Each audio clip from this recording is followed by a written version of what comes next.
মুসল্লিগুলা সব ছিল পাক্কা, মুসল্লি পাক্কা সব, মসজিদ কাঁচা। বলছে গরমের কারণে আমরা সেজদা দিতে পারি নাই, তো নিজের কাপড়ের উপর সেজদা দিছি, আলাদা পাথর নিয়ে আসছে, ওই পাথরের উপর সেজদা দিছে, কারণ মসজিদের ফ্লোর অনেক গরম, বৃষ্টি হয়েছে তো কাদা কাদা জমে গেছে। হাদিস আছে এগুলা। এরকম সাদা মাটা মসজিদ ছিল। আল্লাহ রসুল বলেন এমন এক জামানা আসবে যে মানুষ মসজিদ নিয়ে গর্ব করবে।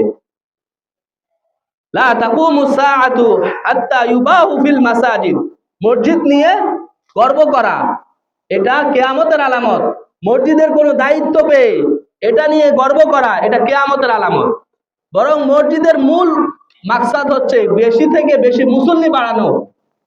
কিভাবে মুসল্লি বাড়ানো যায়? বাংলাদেশেরই এক ঘটনা, এক ছেলে সে নিয়ত করছে যে আমি আমার মসজিদের মুসল্লি বাড়াবো। তো তারা তিনজনে মিলে একটা গ্রুপ করছে, ফজর ক্যাম্পাস। তাদের একটা হেডিং দিছে, নামাজিদের সাথে বন্ধুত্ব গড়ি, বেনামাজিকে কাছে টানি। যারা নামাজি তাদের সাথে বন্ধুত্ব করি, তাহলে কি হবে? তার সাথে থাকতে থাকতে আমিও একদিন নামাজি হয়ে যাব। কারণ যে নামাজি সে আজান দিলে আমাকেও মসজিদের দিকে টানবে। এই জন্য ওনারা হেডিং দিচ্ছেন যে নামাজির সাথে বন্ধুত্ব গড়ি, বেনামাজিকে কাছে টানি। এই যে ফজর ক্যাম্পাস বলতেছে ওই এলাকার মধ্যে একজনের উসিলায় 400 জন মুসল্লি জামাতে হাজির হয়েছে। একটা গ্রামে কতজন আর লোক থাকে? প্রতিদিন 400 জন লোক মসজিদে ফজর নামাজ পড়ে। এটা আপনি শহরেও পাবেন না, এত মুসল্লি একজনের উসিলায়। এটা তো হওয়ার দরকার ছিল, এরকম হইলে না লাভ হইতো। কিন্তু মসজিদের যে আসল উদ্দেশ্য সেটা আমাদের থেকে ছুটে গেছে।